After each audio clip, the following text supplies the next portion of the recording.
여러분 안녕하십니까? 아시아투데이 김동원입니다. 네, 시청자 여러분, 두말할이 필요 없는 아주 소중한 분을 모신다고 오늘 오전에 말씀을 드렸죠. 여러분들이 모두 다 좋아하시는 서민 교수님 오늘 모셨습니다. 어서 오십시오. 네, 안녕하십니까. 네. 저 서민입니다. 서민 교수는 뭐 수식어가 필요 없습니다. 예전에 그래서 이제 저를 기생충학자로 표현했는데 예. 제가 지금은 이제 유튜버로. 그렇죠. 아주 명품 방송인이죠. 명품 방송인.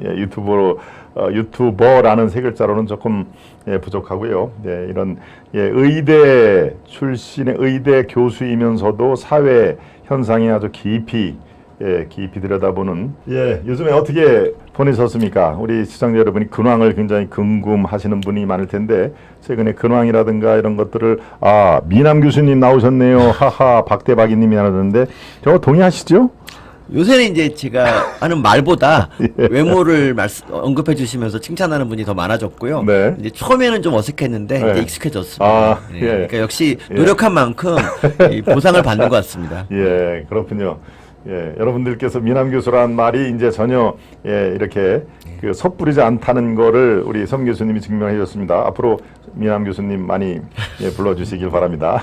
노력한 만큼 역시 성과가 따라온다. 네. 저도 노력을 조금 하긴 해야 될 텐데 영 게을러서 못합니다. 노력을 좀 해야 되는데 저도. 이 한계 효용 체감의 법칙이라는 게 있어서요. 그게 이제 아주 배가 고플 때 밥 한 끼 먹으면 이제 배가 팍 부르지만 포만감, 그러니까 배가 부른 상태에서 먹으면 소용이 없거든요. 그래서 잘 신중히 생각하셔야 될 것 같습니다. 그냥 저기 보시기에 피부 관리만 조금 하시면 차라리 다른 거 만지지 마시고. 견적이 하도 많이 나올 것 같아서 진짜요? 못합니다. 저기를. 오늘 서민 교수님이 특히 더 잘생기셨네요. 맑은 스님님이 또 보내셨습니다.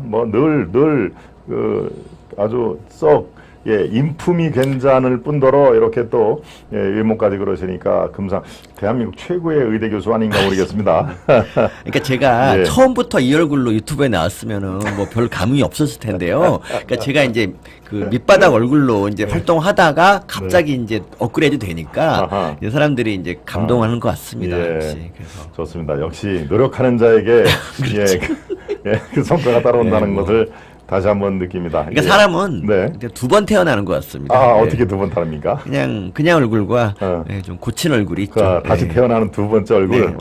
좋습니다. 서민 교수님이 글쎄요, 우리 방송 보신 분들도 몇 번 들으셨겠지만 또 오늘 우리 방송에서 처음으로 서민 교수님을 뵙는 분이 지금 제가 이렇게 댓글을 보니까 많은 분들이 지금 들어와주고 계시는데, 서울의대 나와서 지금 단국대 의대 교수신데 사회 현상에 그렇게 깊이 관심을 가질 계기, 요거를 다시 한번 좀 설명을 해주시죠.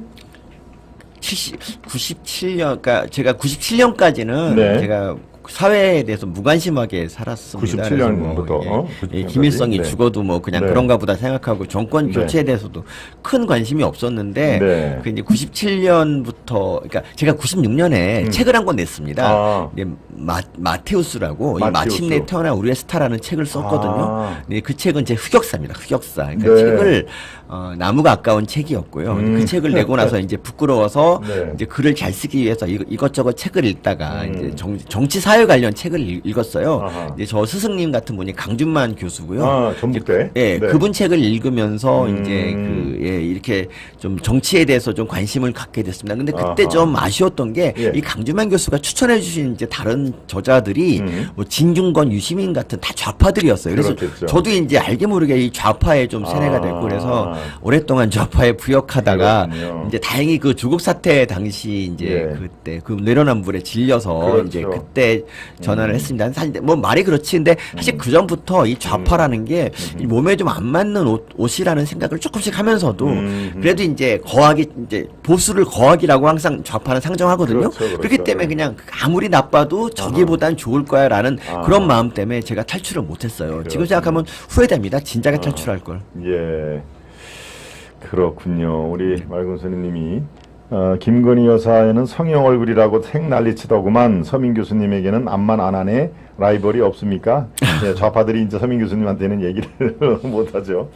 김건희 여사에 대해서는 또 그렇게 사사건건 근데 좌파들은 진짜 문제가 있어요. 그러니까 네. 자기들도 성형해서 이쁜 사람 뭐 있으면 좋아하고 특히 좌파들이 여자 굉장히 좋아하거든요. 근데 그리고 얘네들은 어땠냐면 지난 정권 때 우리 김정숙 예. 이분을 가지고 네. 뭐 고우시다고 막 아름다우시다 이렇게 이제 가스라이팅 하던 애들이거든요. 그러니까 지금 이 김건희 여사에 대한 고쳤다 이거는 그러니까 찌질한 남자들이 좀 자기를 이제 뭐 찝쩍거리다가 실패하고 나서 고친 얼굴이다 이렇게 하는 거예요. 그러니까 그냥 찝쩍거리다 안 됐을 때 하는 거고. 그러니까 김건희 여사가 어쨌든 간에 만약에 좌파 사람이다 그랬으면 아마 여신으로 숭배했을 거고요. 아니 실제로 윤석열 검찰총장이 예. 좌파의 추앙을 받던 시절에는 그렇죠. 그 당시 애들이 김건희 여사 이쁘다 그랬거든요. 그렇지. 근데 어느 맞아요. 순간부터 김건희 예. 여사는 고치 화장빨이다, 뭐 성형빨이다 성형빨. 이렇게 이제 바꾼 거예요. 그러니까 예. 정말 사람이 일관성이 있어야 됩니다. 그렇군요. 그리고 고쳐도 네. 안 되는 얼굴이 있어요, 사람은. 그러니까 제가 성공했다고 해서 다 이렇게 되는 건 아닙니다, 여러분. 예, 고쳐도 안 되는 얼굴이 있다. 예, 저도 동감합니다. 우리 서민 교수님은 조금 아주 이렇게 손을 봤는데 아니, 정말 많이 봤습니다. 4가지 시술을 동시에 했는데. 그렇습니까? 네. 쌍꺼풀 말고도. 그럼요. 아유, 그러시군요. 또 새로운 또 이 천기누술 그렇군요. 네. 예, 저는 어디 한두 가지만 하면 됩니까? 저는? 피부만 살짝 다듬으면 되고요. 피부만? 네, 뭐 그렇군요. 주베룩수 같은 거 하시면 될 것 같습니다. 주베록스입니까? 이름이? 네, 그런 게 있는데. 주베록스. 아이고, 알겠습니다. 네. 주베록스. 그게 좀 비쌉니다. 비싸요? 그런 거 현실과 비싸니? 아니, 아주 비싸진 않고요. 아하. 네, 또 제 친구 할인 네. 또 서비스 같은 게 있습니다. 언론사 부사장으로 감당할 정도입니까? 괜찮습니까? 그럼 충분히 감당할 수 있습니다. 충분히 감당할 수 네, 있습니까? 네. 예, 좋습니다. 저도 한번 자신감을 가져보고 도전을 한번 해보도록 하겠습니다. 예, 강준만 교수의 저서에서 처음으로 이렇게 그러니까 어떻게 보면은 첫 스타트를 끊게 해주는 뭡니까 이 선생님이었다.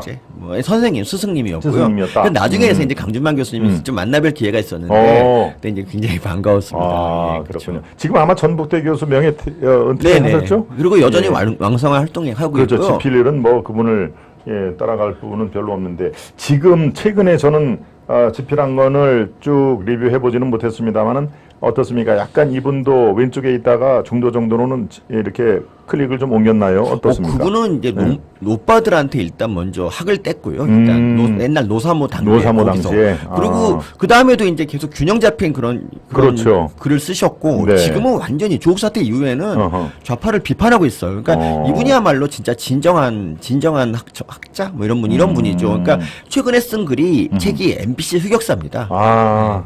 MBC 흑역사. 예. 저도 서점에서 본 것 같습니다. MBC 흑역사. 그거는 뭐 이름에서 나타난듯이 MBC가 지금까지 걸어온 길에 대한 아주 통렬한 지적이자. 그 진짜 읽어보면 기가 막힙니다, 진짜. 정말.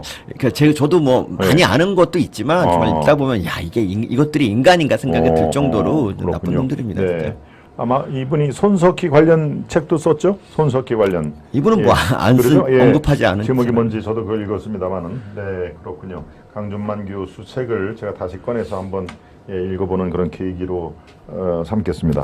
예, 좋습니다. 우리 교수님께서 지금 책 얘기를 해줬는데, 얼마 전에 고전 해설서를 쓰셨습니다. 네네, 서민의 고전을 읽어드립니다라는 서민 교수, 의사인 서민 교수가 고전 해설서를 썼다고 해서 저도 상당히 정말 대단하시다라고 말씀을 드렸는데 고전을 읽어드립니다를 이게 3월, 4월? 예, 뭐 그 정도 나왔어요. 그 정도 그러면은 한 4개월 정도 지났는데 어떤 계기로 책을 집필하셨습니까? 예, 제가 이제 너무 정치 얘기만 자꾸 쓰다 보니까 이제 정치적인 이미지가 많잖아요. 그래서 사람들이 저를 이제 좌파들은 일단 싫어하고 그래서 좀 이미지를 세탁해 볼까 하고 정치에 초연한 고전 얘기를 가지고 한번 해봤습니다. 그러니까 그래서 이제 했는데 세탁에 실패했고요. 결국 일단 좌파들이 별점 테러를 많이 해가지고 그리고 또 책도 요새는 책이 팔리는 시대가 아니라서 지난번에 인쇄 정산을 받았는데 그 한 두세 달 동안 700권 팔렸더라고요. 700권. 네, 그래서 이제 책이네요. 서민의 고전을 읽어드립니다. 어떻게 읽을 것인가. 우리 서민 교수님 이 사진이 있고 독서 전도사 서민의 네. 유쾌한 인문학 독서법 네. 고전 읽기가 어렵다는 편견을 깨트리겠다 하는 얘기인데요. 지금 뭐 잠깐 이 정치색 이런 것들을 떠나서 한번 그 집필을 해볼 것이다. 그런데 정치를 떠나서는 뭐 여러 가지 분야가 있을 텐데 왜 하필 그 어렵다는 고전이었습니까? 그 제가 고전에 대해서 좀 콤플렉스가 있었거든요. 그러니까 어릴 적에 남들이 다 읽었다는 고전 중에 읽은 게 하나도 없어요. 그러니까 이제 그래서 특히 제 아내가 저한테 많은 영감을 줬는데 아내가 항상 저하고 이제 저한테 네가 이렇게 좀 네가 좀 모자라 보이는 거는 고전을 읽지 않았기 때문이다라는 말을 수없이 했어요. 그래서 고전을 읽으면 나도 좀 나아지지 않을까 하는 마음에서 이제 읽었고요. 이제 저 책이 시작은 고전이 어렵다는 편견을 버린다 뭐 이렇게 이제 써 있지만 그러죠. 실제로 이제 읽으면서 느낀 거는 고전은 정말 힘든 책이에요. 특히 그 뭐 안나 카레니나도 제가 이제 거기 예를 들면 안나 카레니나 같은 거는 너무 힘들었어요. 그러니까 그 뭐라고 할까 뭐 사건 같은 게 이렇게 뭐 별로 일어나지도 않는 그런 데다가 분량도 또 길죠. 3권짜리인데 그렇죠. 그 러시아 애들 이름이 너무 어렵고요. 이름이 또 여러 가지예요. 그렇죠, 그래갖고 그렇죠. 이거 읽는 동안 너무 힘들었고, 그러니까 이제 그게 책이 결국 안나가 죽는 걸로 끝나잖아요. 네, 예. 근데 이제 안나가 이제 그 2권쯤에서 그 뭐 이렇게 산용열이 이런 거 걸려요. 그래서 이제 제가 그때 기도를 했어요. 아 여기서 죽고 끝내자. 정말 너무 힘들더라고요. 그러니까 막 까라마조프 형제도 이런 것도 마찬가지고 그냥 책들이 정말 힘들고 그렇지만 야, 다 읽고 나면 보람은 있고 이로 인해서 인내심을 기를 수 있다. 그리고 제가 이 책을 통해서 이제 고전 해설서랑 다른 거랑 그러니까 다른 고전 해설서랑 다른 점은 고전 해설을 하려면 최소한 인문학적 기초가 단단한 사람이 이 책에 이제 이 책은 어떤 점이 좋고 뭐 저자의 의도가 뭐다 이런 거를 말해주잖아요. 근데 근데 저는 그냥 그런 거 말고 그냥 고전을 읽으면서 우리 삶에 좀 대입해 보자 뭐 이런 마음으로 뭐 그래갖고 예를 들면 안나 카레니나 같은 경우는 왜 남편하고 사이가 안 좋아졌냐면 안나가 이제 결혼하기 전에 이제 전에는 남자가 안나한테 찝쩍거렸는데 딱 결혼하고 보니까 남자가 여전히 이제 결혼 전에 하던 대로 막 술집 가서 여자들하고 노는 거예요. 그러니까 안나가 막 이제 그것 때문에 질투하고 그래서 사이가 안 좋아졌는데 여기서 안나가 그냥 자기만의 그런 삶을 또 살았으면 자기만의 삶을 가졌으면 어땠을까. 그러니까 뭐 이런 식으로 그랬으면 안나도 나름대로 바쁘면 또 이제 남편이 안나가 뭐 하는지도 관심을 갖고 질투를 하거든요. 뭐 이제 뭐 이런 식으로 이제 어떻게 좀 삶에 적용해 볼까 뭐 이런 식의 얘기. 그러니까 나름대로 저는 제가 가지고 있는 유머 감각을 다 발휘해서 좀 재밌게 써보려고 썼습니다. 네. 그렇군요. 예, 뭐 겸손하게 책이 뭐 2달 동안에 700권밖에 안 나갔다라고. 아니 겸손한 게 아니라 실제 저 얼마 전에 메일을 받았어요. 메일을 보고 그랬구나. 그렇군요. 예, 뭐 진짜 책이 안 팔리는 시대인 것만은 분명합니다. 또 웬만한 건 다 또 이 다른 뭐 이 다이제스트 또 막 소개가 막 되고 하니까요. 예, 여러분들이 우리 서민 교수님이 쓴 고전을 읽어드립니다. 한번 관심을 가져주실 것을 말씀을 드리고 아까 마티우스가 뭐의 야자라고 그랬죠? 마침내 태어난 우리의 스타요. 마침내 태어난. 네. 그러니까 옛날에 그 영화 중에서 그 미지왕이라는 영화 있었거든요. 미지왕. 그게 이제 그 당시에 미친 X 지가 무슨 왕자라고 뭐 이런 거 약자예요. 근데 거기 이제 비슷한 그런 거고요. 그러니까 사실 유치의 극치죠. 제목만 봐도 그 책이 어떤 책인지 아마 짐작하실 겁니다. 그래서 마테우스. 네. 좋습니다. 우리 이 서민 교수님과의 대담을 책으로 아주 품격 있게 시작을 했습니다. 네. 이제 뭐 품격 있는 사람 이 결코 되지 못한 분류가 품격하고는 관계가 없는 분의 얘기를 조금 시작을 해볼까 합니다. 지금 현재 정치 분야에서 이 사람 얘기를 또 빼놓고는 안고 없는 찐빵이 될 테니까요. 이재명 민주당 대표 취임 1년을 맞이를 했네요. 네, 8월 28일에 자 이재명의 1년 옆에서 정말 처음에 시작을 왼쪽에서 시작했다가 야 이거는 이쪽 동네는 진짜 아니다. 대한민국을 위해서도 아니다 라고 지금은 이른바 자유우파 쪽에서 열심히 활동을 하고 계시는 서민 교수님 눈에 이재명의 1년은 어떻게 평가를 할 수 있겠습니까? 그러니까 이재명 대표가 이제 그 처음에 될 때부터 그러니까 지금 이제 가장 큰 문제가 사법 리스크 아니겠습니까? 근데 이거는 이제 사실 대표 될 때부터 이미 이제 정해진 거였고요. 그렇죠. 그래서 이제 이 사람의 앞날이 별로 편치 않을 것이라고 생각을 했는데 이 생각보다 훨씬 어메이징했어요. 저는 이제 그래도 우리나라 사법 체계가 있으니까 네. 그냥 이재명 이분이 그러니까 도저히 저는 이제 이재명에 대해서 맞짱이라는 책을 쓸 정도로 이재명의 맞짱. 범죄에 대해서 이제 공부를 좀 많이 했는데 이 정도면은 한 50년은 감옥에서 있어야겠다라고 생각을 했고 사법 절차가 빨리 될 줄 알았는데 우리나라 그러니까 법치주의라는 게 얼마나 느리고 막 짜증 나는지 그리고 이제 지금 사법부가 판사들이 어찌나 일을 안 하는지 막 네. 그런 것도 답답하고 그리고 이재명 이분이 지금 뭐 증인 같은 뭐 그러니까 김문기 뭐 아느냐 모르냐 예. 이런 간단한 재판까지도 막 증인들을 몇십 명을 동원하면서 계속 재판을 지연시키고 있어요. 그래서 재판들이 한없이 늘어집니다. 그래서 네. 뭐 예를 들면 공직선거법상 뭐 김문기 아느냐 그리고 이제 백현동 이거는 네. 정말 6개월 안에 1심을 끝나고 뭐 이렇게 하라고 돼 있는데 그렇죠. 그것조차 지키지 않고 지금 벌써 1심도 아직 안 나왔어요. 1년 지났는데. 맞습니다. 그러니까 예. 이런 거에 대해서 그러니까 제가 판사라면 사실 지연된 정의는 정의가 아니잖아요. 그러면 정말 밤을 새서라도 뭔가 이렇게 좀 더 노력을 해서 빨리 재판을 네. 하도록 해야 되는데 네. 아무리 상대방이 뭐 안 나온다 뭐 좀 협조 안 한다 그래도 그거는 판사가 강제할 수 있는 뭐 그 공권력을 써야죠 당연히. 그래서 빨리 재판을 해야 되는데 지금 결국 1년, 그러니까 재판이 늘어지는 바람에 내년 총선에 뭐 이재명 얼마든지 나가서 또 의원 될 수 있다고요. 그러니까 네. 이게 사실은 잘못된 거죠. 의원직을 진작 박탈하고 진짜 뭐 어떻게 보면 구속까지도 돼 있어야 되는 사람이 그렇죠, 현재로. 1년이라는 시간이 그냥 너무 허송세월을 한 것 같아요. 그래서 맞습니다. 사람들이 이제 이게 너무 오래 막 공방만 있으니까 이재명 얘기만 나와도 이제 지겨워해요. 맞습니다. 예. 이른바 이재명 네. 피로 증세가 이제 아주 광범위하게 퍼졌죠. 전 네. 국민을 상대로 이재명 마치 춘곤증처럼 이재명이 네. 아유 또 그 얘기야. 근데 저희는 언제 들어가는 거야 하는 얘기를 벌써 한 지가 거의 1년이 됐는데 네. 대표 취임 이후에 아직까지도 네, 재판을 왔다 갔다 받으러 가기는 합니다만은 네. 글쎄요 지금 제 기억에 선거법 위반으로 1심이 진행 중이죠. 네, 선거법 위반. 고 김문기 처장을 나는 모르는 사람이다라고 하는 게 공직선거법 위반으로 지금 1심이 진행이 되고 나머지는 다 기소된 게 2건 그리고 검찰 수사가 지금 진행 중인 게 5건 뭐 이렇게 알고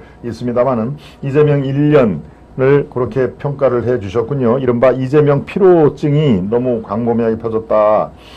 네.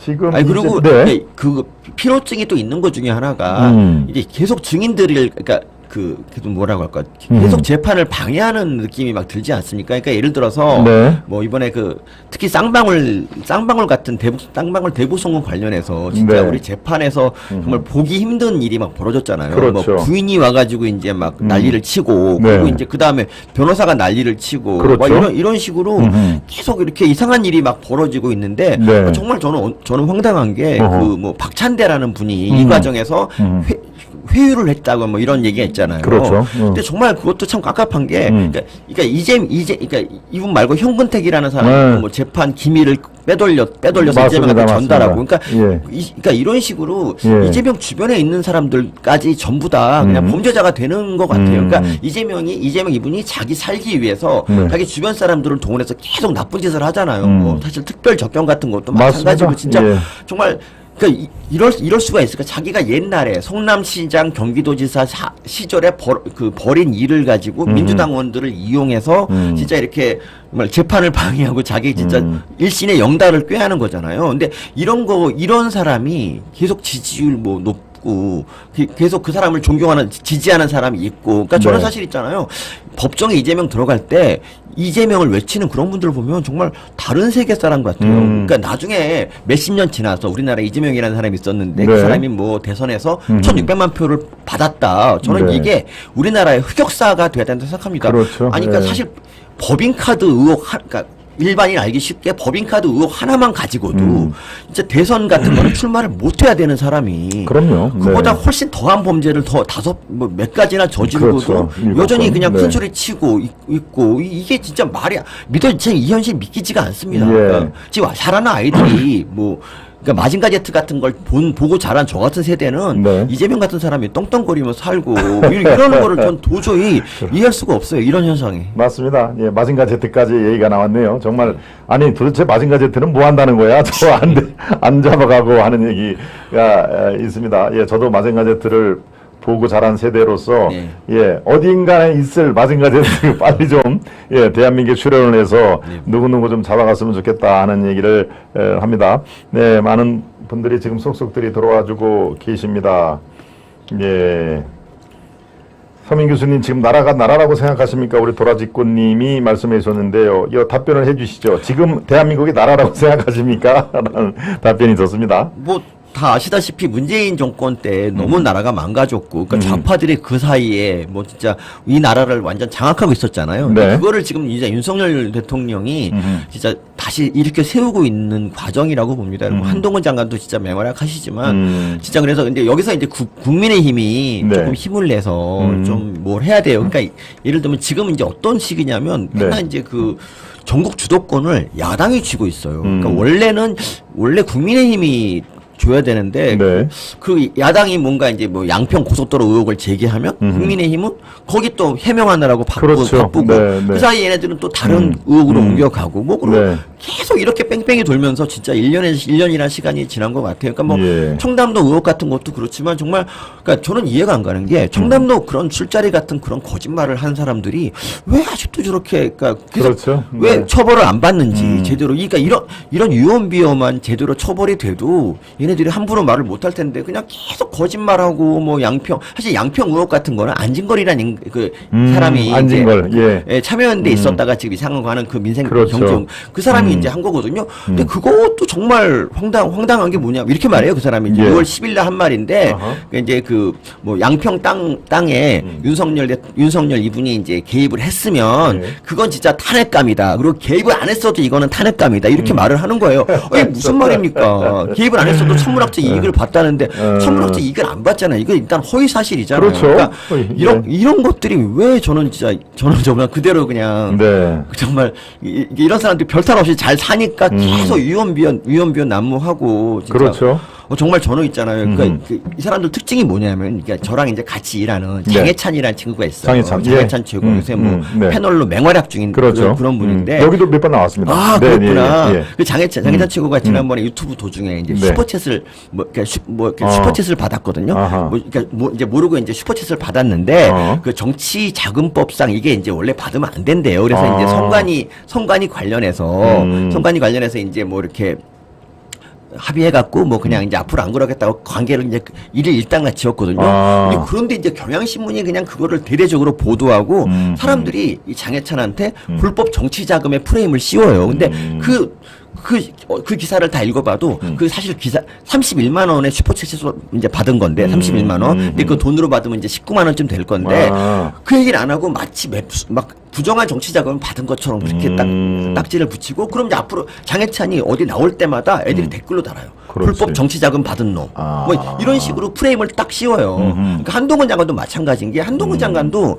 그 채널 A 사건 때 비밀번호 이제 휴대폰 비밀번호 있지 그렇죠. 않습니까? 근데 예. 한동훈 장관은 그 비밀번호를 깔 필요가 없었어요. 왜냐하면 녹취록이 이미 이제 다 포렌식이 돼갖고 이동재 기자께 있었기 때문에. 근데 어쨌든 한동훈 장관 같은 경우도 계속 비밀번호 프레임을 씌워서 지금은 한동훈 장관만 나오면 비밀번호 얘기가 나오고 그렇죠. 그리고 그러니까 비밀번호 뭐 송영길이 안 푼다 그럴 때도 한동훈 얘기를 막 하면서 그러니까 한 번 이렇게 거짓 프레임을 딱 붙인 다음에 그거를 그렇죠. 두고두고 우려 먹어서 완전히 그 사람께 되게 만드는 거예요. 그러니까 정말 무서운 선동의 한동훈이 자기가 잘못한 게 있으니까 비밀번호를 공개를 안 한다. 네. 지금 이제 그 프레임을 썼죠. 근데 사실 그 비밀번호 프레임이 정말 악의적인 게 얘네들이 원하는 거는 한동훈 장관의 핸드폰에서 뭘 찾으려 했냐면 뭐 윤석열 총장 그리고 김건희 여사와의 카톡을 얘네들은 알고 싶었던 것 같아요. 제가 보기엔 그걸 가지고 또 거기서 뭔가 이제 건수를 잡아보려고 한 건데 그렇겠죠. 이거 당연히 이거는 뭐 안 내도 관계 없는 거죠 사실은. 근데 그걸 가지고 계속 비밀번호. 그러니까 맞습니다. 사실 예. 이재명이야말로 해경군 김씨 사건 당시에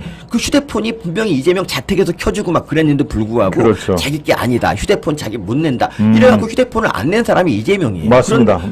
그런데도 불구하고 계속 휴대폰 비밀번호는 한동훈으로 아예 그냥 딱 결정이 됐고요.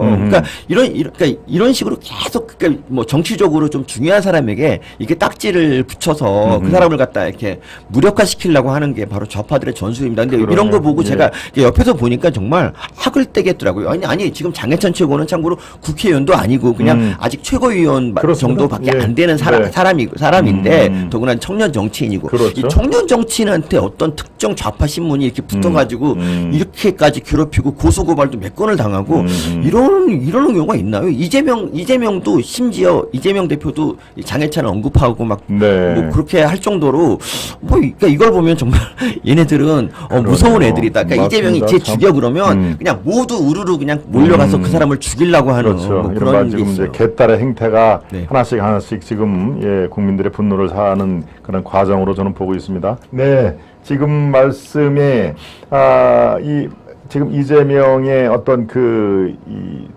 마치 지킬앤드 카이들처럼 두 얼굴 이런 것들이 잠깐 관련된 말씀을 해주셨는데 의사시니까 요 얘기를 먼저 질문을 해야 되겠습니다. 안면 인식 장애가 있다는 얘기를 먼저 했는데요. 저는 정말 무릎을 쳤습니다. 이 김문기 이 도계공 성남 도계공 처장을 몰랐다 하는 데서 지금 이제 분명히 알았을 수밖에 없는데 몰랐다. 그래서 선거법 위반으로 가는데 사실은 나 안면인식 장애가 있다라는 얘기를 했는데 이거 어떻게 봐야 됩니까, 교수님? 그러니까 이게 그 전에 이제 변호인단이 이제 만든 논리가 사진이 있는데 둘이 눈을 안 마주쳤기 때문에 이걸 갖고 안다고 할 수 없다는 그런 거였잖아요. 근데 그 논리보다는 차라리 안면인식 장애가 사실 낫습니다. 근데 사실 근데 정치인이 안면인식 장애라고 그러면 이건 사실 큰일 나는 거거든요. 그럼요. 자격이 없죠. 그러니까 예를 들면 뭐 외교 무대 가서 우리 적국한테 진짜 그러니까 우리 아군한테 줘야 될 정보를 적국한테 줘버릴 수도 있고 막 그렇지 않습니까? 그래서 아주 위험에 빠질 수 있으니까 절대 이런 사람은 지도자가 돼서는 안 된다는 그런 거고 그런 건데요. 그러니까 근데 이런 거를 감수하고도 그냥 그 당장의 위기를 모면하기 위해서 거짓말을 하는 그러니까 그 거짓말이 좀 미래를 보고 큰 거짓말을 하는 경우도 있지만 이재명 이분 같은 경우는 당장 눈앞의 이익을 위해서 거짓말을 하는 거예요. 사실은 그러니까 김문기 처장 같은 경우 사실 그러니까 그 당시 정상적인 사람이면 김문기 처장 내가 잘 안다. 하지만 뭐 대장동은 관계가 없다라고 나 뭐 그런지 몰랐다. 이 정도 얘기하면 되는 거를 당장의 이익을 위해서 김문기 나 모른다고 했고 그리고 이제 그걸 증명하기 위해서 장례식도 가지 않았어요. 근데 거기서부터 모든 게 이제 더 꼬여서 이걸 막기 위해서 더 큰 거짓말을 지금 계속 하고 있는 거예요. 그러니까 근데 이재명 이분은 매사가 이런 식이에요. 매사가 뭐 항상 뭐 말해놓고 기억이 안 난다. 뭐 거짓말 그리고 거짓말을 계속 하잖아요. 뭐 조폭인지 몰랐다부터 시작하고 계속 이렇게 거짓말하다 보니 그러니까 어떻게 순간순간을 거짓말로 이렇게 연명하는 그런 사람이고 너무 거짓말을 많이 해서 전 진짜 지금까지 우리 정치회사에서 이렇게 거짓말 잘하는 사람을 정말 처음 봤습니다. 좋습니다. 저도 동아일보 기자 생활 30년을 했습니다만은 저도 이런 정치인, 이런 유형의 정치인은 정말 보다 처음 해보는데요. 근데 안면인식 장애가 이렇게 좀 널리 펴져 있는 증상입니까? 이런 병을 갖고 있는 분들이 꽤 많습니까? 그게 이제 1% 이하로 알고 있고요. 그리고 이제 이게 뭐 측두엽 쪽에 문제, 뇌 어떤 왼쪽에 좌우에 있는 그런 뭐 부분에 문제가 있어서 아마 그럴 수도 있고 이제 다른 뭐 예를 들면 뭐 뇌출혈 때문에 그럴 수도 있는데 어쨌든 이게 고치지 못하는 그런 거거든요. 그래서 이거는 있다 그러면 정치인으로서는 결격사 마이너스 연구 은퇴해야 되는. 이른바 민심을 먹고 사는 표에 의해서 당나귀 가리는 정치인으로서는 안면인식 유권자들 알아보지 못한다. 그래서 저분은 나한테 인사를 하고 꽤 친근감하는데 속으로는 누구지? 저 사람이 누구지? 라고 한번 여러분 생각을 해보십시오. 이거는 뭐 정치인의 ABC조차 갖추지 못한 거니까요. 참 이 그때 위기를 넘기기 위해서 새로운 걸 도입을 하고 김문기를 내가 몰랐다고 하면은 뭐라고 변명해야 이게 자연스러울까? 안면인식 장애? 그렇게 생각을 하는 건가요? 그러니까 더 안타까운 건 뭐냐면 이재명 이분이 이제 그렇게 말을 해버리면 이제 우리나라에 굉장히 많은 시사 프로가 있잖아요. 그 시사 프로에는 이제 좌파 패널들이 이제 우르르 나가요. 걔네들은 이제 그 위에서 이제 지령을 받고 이런 식으로 이제 대답을 하라고 나가겠지만 사실 안면인식 장애 같은 거는 이건 어떻게 커버를 칠 수가 없어요. 그래서 애들이 정말 말도 안 되는 자기 나름의 말도 안 되는 그런 변명을 하고 있는 거예요. 사실 걔네들이 나중에 자기가 한 말들을 아마 나중에 다시 본다면 아마 얼굴이 정말 화끈거릴 겁니다. 그러니까 그렇죠. 자기 생각에도 말이 안 되는 얘기를 당연히 하잖아요. 예를 들면 예. 후쿠시마 같은 경우도 사고 원자로에서 나온 삼중수소와 그냥 정상적인 원자로에서 나온 삼중수소는 다르다. 이런 말도 안 되는 얘기부터 시작해갖고 정말 가진 진짜 그러니까 좌파 패널들이 다 극한 직업이에요. 극한 직업. 네. 그렇네요. 정말 이 얘기하고 싫은 것도 어차피 민주당이라든가 이재명 쪽에서 나름대로 어떤 그 지침이 내려오면은 또 얘기를 해야 되니까 극한 직업이네요. 그러니까 법인카드 같은 것도 마찬가지. 예를 들면요, 그 일제 샴푸 같은 샴푸가 이제 이재명 대표 집에 들어 있었잖아요. 근데 이제 그걸 보고 이제 좌파 패널이 뭐라 그랬냐면은 이거를 배소연이 썼을 수가 있다고 얘기를 합니다. 저는 이제 너무 기가 막혔어요. 아하. 아니 그럼 배소연 씨가 이재명 집에 들어가서 샤워를 하면 머리 감았다는 얘기인가요? 그렇죠. 그러니까 이런 말도 안 되는 얘기를 해야 되는 게 바로 이 좌파의, 그러니까 저는 그래요. 이재명 한 명을 그냥 정말 법적 심판을 받게 하면 되는데 이걸 네. 안 하니까 1년 동안 우리 정치 수준이 정말 밑바닥으로 같이 떨어져요. 왜냐하면 이게 뭐 그러니까 시사 프로에서 생산적인 얘기를 못 하고 계속 말도 안 되는 거 갖고 야 이게 말이 되냐 그러고 여기는 이제 그렇죠. 말도 안 되는 변명을 하고 맞습니다. 이게 지금 1년 예. 동안 반복된 모습인데 그렇죠. 그러니까 이재명 대표를 뽑을 때부터 이미 이제 누누이 지적한 거예요. 그렇죠. 그런데도 예. 그러니까 이러면 이제 이미 대표는 어떻게 뭐 정상적인 정당이라면 탄핵을 하고 물러나라고 해야 되는데 지금 뭐 옥중공천까지 얘기 나오고 있는 거 그렇죠. 보면은 네. 진짜 너무 깝깝합니다. 맞습니다. 네, 이른바 이제 좌파 패널 지금 말씀하셨는데 우리 시청자 여러분들 제 방송에 들어오시는 시청자 여러분 아시다시피 제가 이제 매주 월요일 MBN 아침 프로 올라가거든요. 네네. 그 아침 이제 시사 프로그램 네. 거기에 나가면 제 바로 옆에 오른쪽에 민주당 의원이 앉습니다. 네. 거기는 이제 이 좌파가 2명 이제 이 보수파가 2명 이렇게 나오는데 요즘에 제 오른쪽에는 그 민주당의 누굽니까 대변인을 하는 이수진. 예, 동작을의 이수진이 아니라 비례대표 이수진, 간호사 출신의 이수진, 예, 여기에 나오는데, 예, 이분이 얘기를 한마디 하면은, 이거, 저거를 반박을 할까, 그렇지만 거기는 이제 4사람이 패널이 나와서 얘기를 한 거기 때문에, 네. 제가 반박을 바로, 할 수가 없습니다. 정말 그렇죠. 이 구멍이 뚱뚱 뚫린 논리도 아주 허술해서 제가 그때마다 반박을 해야 되는데, 또 4명이 또 한 바퀴 돌아야 또 발언권이 생기고, 예. 이렇게 되니까, 예, 정말 아주, 예, 그 뭐 특정인을 제가 얘기를 하는 거는 뭐 그 MBN 프로그램에 어차피 여러분들이 많이 보셨을 테니까 그런 야 정말 저 사람이 정말 저렇게 생각을 할까라고 하는 게 의구심이 들 정도로 예, 그런 것들이 있습니다. 동작을의 그 이수진은 그래도 말하는 거 보면 조금 이렇게 귀여운 면도 있어요. 그런데 지금 비례대표 이수진 그분은 이렇게 말하는 거 들으면 막 분노가 일어요. 사람이 그냥 열이 받게 만드는 그런 그렇죠. 사람이에요. 그래서 예. 그분하고는 친하지 마시고 조심하셔야 됩니다. 맞습니다. 간호사 출신이라고 그러는데 보건의료 노조에 있었고요. 예, 보건의료 노조에서 한노총에 또 네. 간부로 발탁이 됐더라고요. 그래서 네. 예, 지금은 이제 서대문 지역의 공천을 이렇게 트라이를 하는 그런 이 중이라고 또 저한테 얘기를 합니다. 네. 개인적으로 저는 이제 임세은이라는 친구를 굉장히 눈여겨봤어요. 임세은이라고. 그러니까 민주당 패널인데 네. 그러니까 청와대 부대변인 잠깐은 뭐 했었나 모르겠는데 뭐 그런 사람인데 임세은 이분이 네. 정말 말도 안 되는 그런 비판을 해요. 그러니까 뭐 예를 들면 성남 FC 얘기를 하면은 성남 FC 그거 덕분에 뭐 손흥민 선수가 오늘의 손흥민이 됐다 뭐 이런 말도 안 되는 얘기를 정말 이렇게 막 우겨대고 하는데 저는 그래서 눈여겨 봤는데 이 사람이 네. 저기 그거 뭐지 그 윤석열 뭐 바보 이런 식으로 유튜브에서 막 얘기했다가 결국 이제 잘렸어요 패널에서. 그래서 굉장히 아쉬워요. 저는 임세훈 보는 낙에 그러니까 사실 좌파 패널들이 그 약간 좀 이상한 헛소리를 많이 하면 우리 막장 드라마 보는 것처럼 그렇죠, 그 맛에 그렇죠. 보기도 하잖아요. 근데 그 친구가 잘리는 바람에 조금 TV 전에 잘리는 바람에 조금 이제 아쉬웠는데 그렇군요. 요새는 이제 우리로서는 엑스맨인데. 네, 그렇죠. 네. 요새 여러분 저기 조승현이라는 패널이 있습니다. 조승현이라고 네. 그 친구 한번 지목해 보세요. 그 친구 말만 모아서 보면은 아마 그 친구는 레전드입니다. 진짜. 이것도 이제 민주당 쪽. 민주당 패널이 당연히 민주당 패널이죠. 조승현. 네, 조승현. 그렇군요. 옛날에 복귀왕 뭐 필적할 만한 그런 후계자로 딱입니다. 한번 눈여겨 보겠습니다. 김유진님도 초대해 주세요. 서민 교수님과 함께요. 우와, 김유진님. 예. 김유진님이 안 그래도 저희가 얘기 나눴었는데. 네, 초대해 주세요라고 돼 있는데, 예, 안 그래도 제가 네. 이렇게 몇 말씀 또 여쭤봤습니다. 저희 TV에도 한번 초대를 할까 싶은 생각이 들어서 우리 또 서민 교수님도 그거 좋습니다라고 추천을 해주셨어요. 제가 연락을 해드리겠습니다. 우리 또 김기성님이 마침 말씀을 해주셨네요. 예, 저희 빨대왕이, 그러니까 뭐 저하고 이제 뭐 다른 분들, 뭐 좋은 분들 많이 이제 거쳐 가셨지만, 제가 이제 김유진님하고 올해 초에 이제 그 합쳐서 이제 같이 하게 됐거든요. 올 초부터. 그때부터 빨대왕이 가장 재미있는 토크쇼가 됐습니다. 그렇군요. 정말 그 김유진님은 정말 우리가 그래서 제가 드리브왕이라는 그런 호칭을 선사했을 정도로 드리방. 네, 드립을 너무 잘 칩니다. 그렇군요. 잘 치게. 네. 예.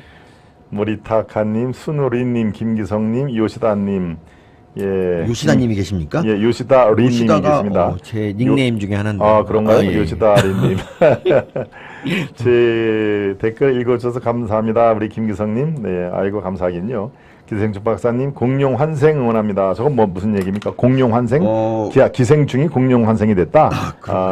공룡 환생은 예, 아무튼 우리 서민 교수님을 참 좋아하시는 시청자분들이 저렇게 많습니다. 딥스테이크님, ABC님. 참 감사드리죠. 왜냐하면 네. 제가 이제 좌파에서 20년 넘게 20년간 부역을 했었고, 물론 이제 그 시절엔 듣보잡이었지만, 그래도 뭐 부역한 것 자체가 되게 부끄러운데, 이렇게 받아주셔서 정말 감사합니다. 사실 좌파들은 누구 이제 누가 이제 넘어오면 받아주지 않아요. 별로 이렇게. 걔네들은 아주 그 출신 성분을 굉장히 따지거든요. 그렇군요. 백두혈통 너무 좋아하잖아요. 얘네들이. 그러니까. 근데 보수분들 그거 안 따지고 정말 받아주셔서 정말 감사드리고요. 그러니까 좋은 게 뭐냐면 제가 좌파 있을 때는 진짜 아무것도 아니었는데 그러니까 보수 딱 들어오니까 그러니까 좌파들한테 제가 뭘 배웠냐면 이 거짓말 같은 거를 선전 선동 이런 걸로 이제 진짜처럼 보이게 만드는 그런 기술을 익혔어요. 근데 그 보수 그러니까 보수 딱 와서 보니까 다들 너무 착하게 살아서 그런 걸 못하는 거야. 그러니까 정말 우리는 진실도 선전선동을 못하는 거야. 진실을 가지고도 이걸 갖고 확대 재생산을 못해서 제가 좀 했더니 제가 저를 되게 그래서 좋아해줘서 열심히 싸우고 있습니다. 그렇군요. 네. 좌파도 그러니까 보수도 좀 행동하는 이런 걸 좀 배워야 돼요. 가끔 드론 웃기도 하고, 진짜 뭐 그런 것도 필요한데, 우리 너무 얌전해. 얌전하고, 그렇죠. 그리고 이제 뭐 모이라 그러면 잘 안 모이고 이런 것도 좀 서운하더라고요. 사실은 얌전하고 이렇게 점점 빼고 하는 게 이 정치판에서는 이 마이너스입니다. 사실은. 예. 뭔가 있을 때 아주 끈덕지게 뭔가 좀 도전을 하고 정말 그래야 되는데 아유 저런 진흙탕에 안 간다라고 팔짱 끼고 하는 게 사실은 정치 세력화하는 데는 매우 지금 이제 좌우에 정말 아주 사상 최고의 이념 전쟁이 펼쳐지는 마당에서는 참 그런 게 좀 아쉬운 부분이 있죠. 네, 그래서 우리가 이런 것도 있어요. 그러니까 예전에 보니까 항상 안타까운 게 태극기 부대라고 해갖고 이제 나이 좀 많으신 분들이 맨날 이제 나오셨잖아요. 그렇죠. 왜 저렇게 나이 드신 분들을 이렇게 거리로 나오게 할까? 이것 좀 아쉬웠어요. 저는 좌파들이 어린애를 이제 뭐 데리고 이렇게 내갖고 아동 이용하는 것도 되게 싫은데 할아버지 할머니들만 이렇게 좀 나오게 하는 것도 좀 그랬고 그리고 이제 보수 그동안 사실 아스팔트를 그동안 지켜주신 분이 사실 정광호 목사거든요. 근데 이제 정광호 목사에 대해서 이제 사실 어떻게 보면 그분이 그렇게 그러니까 공이 있는데 뭐 나중에 이제 뭐 정광호 목사가 나온다 그러면 일단 또 젊은 층 이런 사람 또 안 나오고 막 그래요. 막 그런 게 있어가지고 하여튼 우리가 좀 아쉬워요. 그러니까 저는 뭐 정광훈 목사가 나오지 말라는 게 아니라 그러니까 뭐 좀 보수 젊은 층이 그냥 주도해서 아스팔트를 점령하고 정광훈 목사도 거기 이제 참여하시는 이런 방식이 되면 오늘 좀 더 좋지 않을까 생각을 합니다. 그렇군요. 네. 예, 지금 아주 많은 우리 시청자 여러분들이 서민 교수님 말씀을 아주 경청해 주시고 공감을 많이 해 주시네요. 김기성 님이 아시아투데이 팬입니다라고 해 주셨고 우리 자주 보시는 것 같은데 댓글은 활발하게 달지는 않으셨던 것 같은데 오늘은 아주 열심히 맹활약하고 계시고 김 박사님 국회를 보내드립시다. 김동원 화이팅 이라는데요. 맞습니다. 국회 갈 사람은 가야 되고 이 정도 우리 또 그러니까 보수의 품격에 걸맞는 분이라서 저는 정말 환영입니다. 진짜. 저희 애청자 여러분들은 뭐 한 두세 번 이렇게 제일 먼저 사실은 제가 지금 그 총선 관련된 게 제 방송에서는 우리 시청자 여러분들께 제가 지금 총선을 뭐 이렇게 나갈 준비를 하고 있습니다라는 게 예의가 아닌 것 같아가지고 제 방송에는 얘기를 안 했는데 고성묵 TV에 출연을 해서 고성묵 박사가 어디서 들은 모양입니다. 우리 김동원 박사가 그 어렵다는 청주 흥덕. 흥덕의 지금 현역 의원이 도종환입니다. 접시꽃 당신.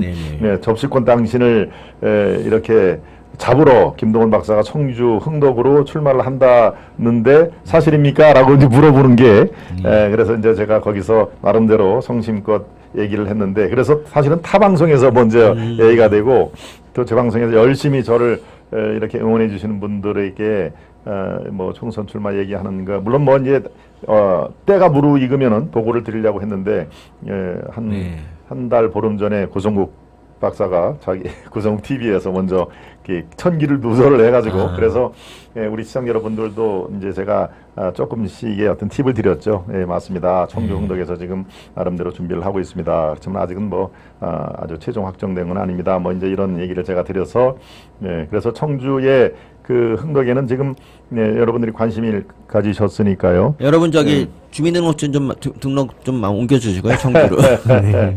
예, 청주 흥덕은 지금까지 한 번도 우리 보수파가 당선된 적이 없습니다. 문재인의 그 비서실장 노영민 이 의원이 3번 그리고 또 노영민이 3선에서 4선 도전할 때 무슨 일이 있었냐면은 시집 강매 사건이 있었죠. 저 기업인들 쭉 세워놓고 막 그 카드 리더기로 해서 그게 이제 신문에 찍히고 그래서 도저히 출마를 할 수 없는 그래서 불출마 선언을 했죠. 그 지역구를 그대로 접시꽃 당신이 이어서 또 3번. 그러니까 합해서 6선입니다. 6선. 네. 그러니까 그 지역에서는 우리 보수파가 한 번도 이겨본 적이 없는 아주 험지 중에 험지죠. 자갈밭 험지기라 제발 좀 이번에 도종환을 정말 힘 안 쓰게 좀 해 줄 사람이 필요하다라고 이렇게 추천을 받아서 제가 뭐 사실 그 쉽지 않은 결정을 이제 한 것이죠. 그래서 나름대로 준비를 하고 있습니다. 지금 학교 뭐 초등학교에서 벌어지는 그 비극의 사실 장본인이 도종환 아닙니까? 사실 그리고 뭐 그렇죠. 중국 좋아하기도 하고 이분. 네. 그래서 지금 김동원 대 도종환의 그 이 본선 결승전이 참 흥미롭겠다. 근데 이번만은 정말 이제 청주가 원래 그런 동네가 아니거든요. 민주당 좌파가 20년 동안에 득세한 그런 지역이 아닌데 아무튼 그렇게 됐습니다. 그러니까 어떻게 하다 보니까 또 제 얘기가 나왔습니다만은 우리 또 서민 교수님도 많이 도와주실 거죠? 예, 그럼요. 제 전 여친이 청주 사는데 흥덕인지 한번 알아보겠습니다. 전 여친 연락 안 한 지 한참 됐는데 전화 몇 년 만에 하면 무슨 일이에요? 그러면 딴 게 아니고 우리 내 잘 아는 김동원 박사 거기 나와 꼭 좀 찍어줘 하면서 끊으시려고 그러십니까? 지금은 결혼해서 가족도 있을 테니까 한 4표 정도는 행사할 수 있지 않을까. 4표 정도. 이제 막 선거전이 뜨겁고 하면 우리 서민 교수님도 또 청주로 한번 제가 초대를 해서 그럼요, 청주에서도 방송을 하고 또 그렇게 하면은 많은 분들이 또 좋아해 주시는 거 좋습니다. 제가 방송에 뭐 출마 얘기는 바로 우리 여러분들이 댓글창에 보내주셨지 제발 좀 청주에도 새바람이 불어와서 저런 그 접시꽃 당신이니 하여튼 다른 분들 이제는 조금 본업에 더 충실할 수 있도록 우리가 도와드려야 되겠다. 그렇죠? 시인이 시만 전념해서 쓰는 게 더 우리가 도와주는 거니까 그렇게 반드시 제가 해내겠다는 말씀을 짧게나마 드립니다. 제가 오늘 주인공이 아닌데 또 주인공처럼 돼 있습니다. 이런 중요한 얘기 하셔야죠. 좋습니다. 그러면은 이재명의 사법 처리, 이게 1년 내내 이재명의 사법 처리가 정말 아주 춘곤증처럼 우리가 피곤함을 느끼는데 이재명 결국 구속될 거라고 예측을 하십니까? 어떻습니까? 이거는 당연히 구속을 해야 되고. 시점을 그러니까, 어떻게 보십니까? 아니 만약에 이제 그 뭐 백현동 이거 하나만 가지고도 구속영장을 치면 이건 구속이 될 수밖에 없어요. 너무 범죄 소명. 이제 소명이 완전 범죄가 중대하고 뭐 그리고 뭐 증거인멸 우려도 아주 넘치거든요. 당연히 이거는 구속이 된다고 보는데 이 백현동만 치는 게 아니라 이 쌍방울하고 이제 같이 대부송금이랑 같이 치다 보니까 이제 구속영장 치는 게 좀 늦어지는 것 같아요. 그래서 이게 또 그러면 또 언제쯤 될까? 또 그러면 또 표결을 거쳐야 되고 또 얘네들이 아마도 그냥 그 누구냐 민영배인가 그 사람 말하는 거 보세요. 그냥 투표 안 하고 다 나가버리자고 이렇게 말을 하는데 그러니까 이렇게 하면은 이렇게 하면은 민주당이 누가 이제 이렇게 하면은 그 반란표가 나올 수가 없잖아요. 그러니까 이런 걸 노리는 거죠. 그러니까 이재명 이분은 말로는 정말 야 니네들 나오지 마 하면서 다 나오게 하고 그리고 야 그냥 체포 동의야 그냥 부결시키지 마 그래도 결국 부결시킬 거 아니니까. 얘네들은 그러니까 사실 이게 어떻게 보면 짜고 치는 고스톱이에요 진짜 이거는. 그렇군요. 대략 지금 상황에서 서민 교수님이 예측하는 그렇다면은 큰 집에 갈 시점을 어느 정도로 예상하면 될까요? 연말, 뭐 연초, 아니면 10월 달 조금 땡겨서 10월에 가능성이 있다. 뭐 이제 이렇게 늘 얘기를 하는데 교수님은 교수님의 촉으로는 어떻게 생각하십니까? 10월 초만 가도 참 다행인 것 같은데 더 전 더 늦어질 것 같아요. 늦어질 것 같다. 네. 네. 그러니까 판사 앞에 서질 않을 것 같아요. 좀 왠지 느낌이. 요리 빼고 저리 빼고. 네네. 예, 순수하게 정치공학적으로는 총선에 한 달 정도 임박해서 그것도 죄목이 일반 우리 서민들이 서민 교수의 서민이 아니라 우리 중산층 서민들이 아주 화를 낼 만한 제목으로 그러니까 아주 직접 뇌물이라든가 뭐 제3자 뇌물 우회가 아니고 그런 제목으로 저들이 하지를 못할 시점에 그때 구속이 되고 큰 집으로 가는 게 가장 효과가 있을 것이다. 이건 이제 순수히 정치공학적으로만 얘기를 하는 건데요. 뭐 판검사들이 국민의힘 쪽으로 그렇게 스케줄대로 움직이지는 당연히 않는 상황인데요. 글쎄요. 지금 상황에서 만약에 뭐 한 3, 4개월, 4, 5개월 앞두고 그렇게 되면은 이제 저들이 또 비대위라든가 이른바 화장할 시간을 주거든요. 비대위 위원장 그럴듯한 사람 또 뭐 김정인이든 아니든 누구를 데려와서 또 이렇게 분장 얼굴을 싹 다른 모습으로 치장을 하면서 마치 이전의 민주당은 아닙니다. 우리가 다른 신장 개혁했습니다라고 또 민심을 호도할 수가 있다.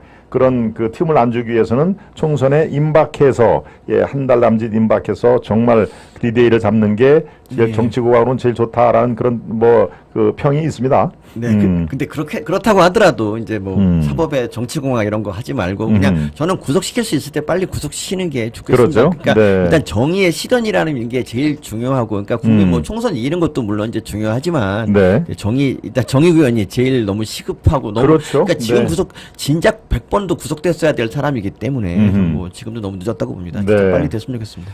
그렇죠. 네. 이재명 취임 1년을 맞이해서 광화문에서 대규모 집회를 열었습니다. 아마 매체를 통해서 여러분들이 화면을 보셨을 텐데요.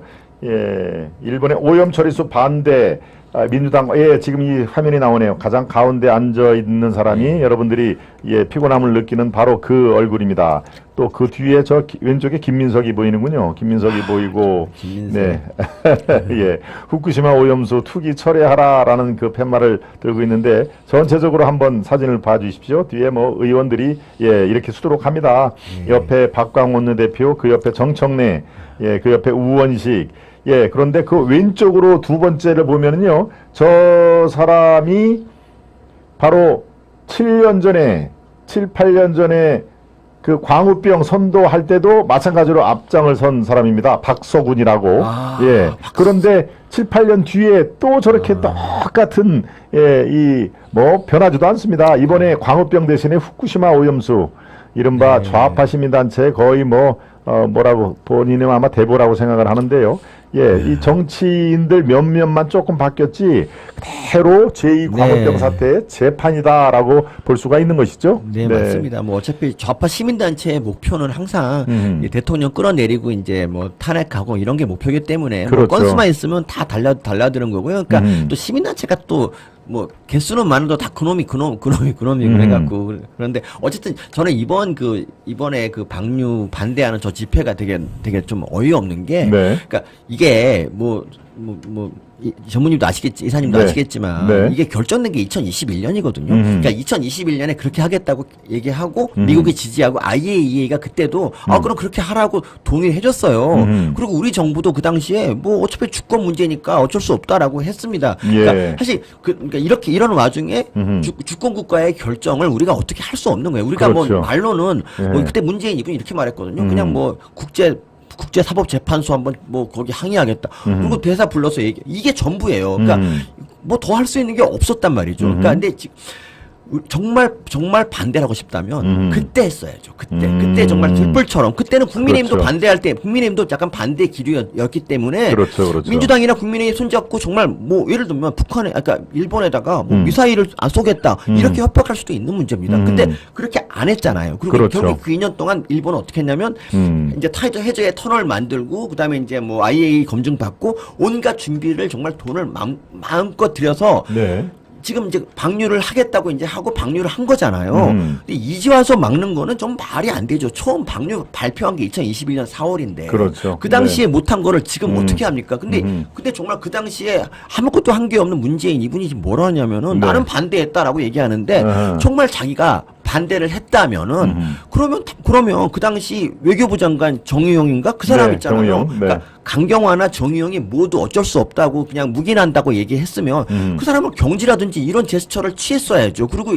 일본한테 더 호전적으로 야 니네 안 하면 우리 가만 안 있다고 이렇게 협박이라도 했어야 되는데 네. 그런 거 전혀 안 해요. 사실은 이게 대책이 없는 겁니다. 원래 그러니까 이거를 막을 방법이 지금 현재 국제법상으로도 없어요. 그래서 2011년에 일본이 그거 아시죠? 2011년 일본이 뭐 만 톤 되는 그 오염수를 이제 뭐 내보낸 적이 있었지 않습니까? 네. 그때 진짜 뭐 세슘, 플루토늄 다 있는 그걸 내보낼 당시 그 당시에도 우리 정부가 그때 이명박 정부였는데 네. 뭘 해도 뾰족한 수가 없다는 게 우리 언론에 다 나와 있어요. 뭐 방법이 없었어요. 네. 2021년에도 방법이 없었고 지금도 방법이 없었어요. 그냥 단지 우리는 그러면 그냥 그 뭐 오염수 이제 처리수 체크하면서 진짜 뭐 오염물질이 정말 농도 이한가 이거를 보는 게 유일한 방법이고 그리고 그렇죠. 국민들 다독거리고 원래 정치라는 게요 갈등을 원래 그러니까 둘이 있으면 싸우는데 이해관계가 달라 싸우잖아요. 이거를 중재해 주는 게 정치예요. 그러니까 그렇죠. 네. 정치의 기능은 갈등을 줄여주는 건데 지금 민주당은 없는 갈등을 만들고 있어요. 그렇습니다. 그러니까 이런 점에서 맞아. 정말 최악이고 네, 갈등을 확대 재생산하죠. 네. 그러니까 민주당 정권 당시에 결정된 일을 지금 전혀 남의 일처럼 지금 윤석열 정부 탓으로 돌리고 있어요. 그렇죠. 그러니까 이건 네. 정말 쓰레기 같은 저죠. 진짜 나쁜 놈들이죠. 진짜 맞습니다. 최악의 나쁜 놈들. 예. 저렇게 정말 그 국민들의 건강권, 그들이 좋아하는 건강권을 내세우려면은 사실 2년 전 4월 달에 그 결정이 났을 때 그때는 왜 가만히 있는지 답을 해야 될 거 아닙니까? 그런데 그거에 대해서는 이런 반구 얘기가 없습니다. 왜? 정권이 바뀌었기 때문에 윤석열 때니까 반대를 한다. 저 지금 말씀드린 프레스센터 앞에 지금 보여주시는 화면에 저기에 처음에 후쿠시마 얘기 나오다가 중반쯤부터는 윤석열 퇴진을 또 외치더라고요. 네. 네, 윤석열 퇴진, 윤석열 탄핵. 예, 그러니까 그들의 목적이 어디 있는지는 뭐 우리가 뭐 뻔히 들여다보는 그런 상황인 것이죠. 예, 방류 이전에도 뭐 거기 프레스센터 근처에 가보면 윤석열 탄핵이라는 말이 있었어요. 그러죠. 몇 달 전에도 네, 있었고 맞습니다. 그리고 거기 보면 예. 뭐라 써있냐면 참을 만큼 참았다고. 근데 1년 지났는데 참을까 참았다는 걸 보면 이 좌파들의 참을성이 어느 정도인지 알 수 있고요. 얘네들이 왜 돈하고 여자를 그렇게 여자 문제가 많이 터지는지 바로 참을성이 없기 때문입니다. 그러니까 보수들은 이래요. 그냥 뭐 돈을 많이 모을 일이 돈을 이제 큰 돈을 큰 거를 뭐 살라 그러면 열심히 돈을 벌거든요. 그러죠. 근데 얘네들은 그걸 못 기다리는 거예요. 능력도 안 되지만. 그래서 아하. 한탕 어디서 해가지고 하다가 나중에 걸리고 감옥 가고. 여자도 마찬가지입니다. 우리 같은 경우는 열심히 진짜 자신을 가꾸고 여자한테 아부해서 그렇죠. 나중에 여자 만나고 이러는데 얘네들은 그걸 못 참는 거예요. 참을성이 없는 게 바로 좌파의 특성입니다. 제가 네. 좌파 해봐서 알지 않습니까? 제가 또. 네. 좌파를 해봐서 잘한다. 진짜 참을성이 없더라 하는 말씀을 해주셨습니다. 역시 경험담에서 우러나오니까 아주 머릿속에 쏙쏙 들어옵니다. 예. 예, 이제는 기울어진 방송 환경을 조금 우리가 짚어보지 아니할 수 없습니다. 예, 이동관 방송통신위원장 출범을 했죠. 그래서 또 새로운 방송 통신 임원, 그러니까 상임위원을 또 오늘 임명을 했습니다. 자, 이동관 출범 방송통신위원장, 네, 물론 야권 민주당은 극렬 반대를 했음에도 윤 대통령께서 임명을 했는데요. 이동관 방통위원장 출범 어떤 시각으로 이거를 바라봐야 될까요?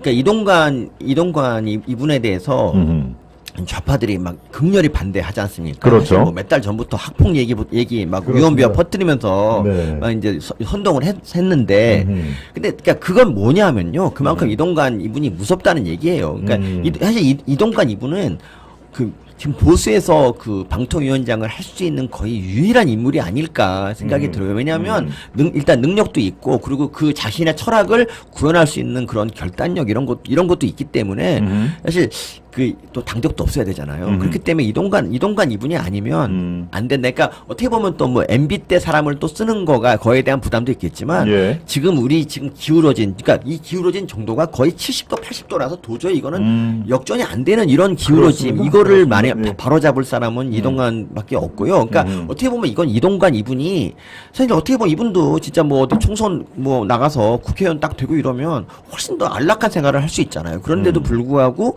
거의 구속될 확률도 있는 그런 방통위원장 자리를 이렇게 한 거는 전 나름대로 이분이 그냥 우리 국가의 그러니까 우리 정부에 진짜 봉사하는 차원이라고 저는 생각을 하고 저는 그리고 이동관 이분이 뭐 저는 언론 장악을 할 거라고 생각하지 않습니다. 지금 목표 우리 뭐 보수 중에서 우리가 언론 장악해야 한다는 그렇게 주장하는 사람도 없고요. 네. 그러니까 그러니까 지금 이러잖아요. 뭐 MBC나 뭐 MBC 보면 완전히 90대 10으로 진짜 완전히 편향됐잖아요. 그렇습니다. 그거를 네, 보이죠? 네. 우리 목표는 40 정도. 그러니까 우리가 40이고 쟤네 60 정도로 좀 균형 잡히게. 그러니까 잘못을 하면 누구든지 그냥 좀 비판을 하면 좋은데 아니 예를 들면 공영방송 중에서 그러니까 전 세계 공영방송 중에서 우리나라 KBS처럼 윤석열 대통령이 일장기에만 격려를 했다라는 그런 왜곡 뉴스를 아주 크게 보도하는 그런 언론이 어디 있으며 그렇죠. MBC처럼 정말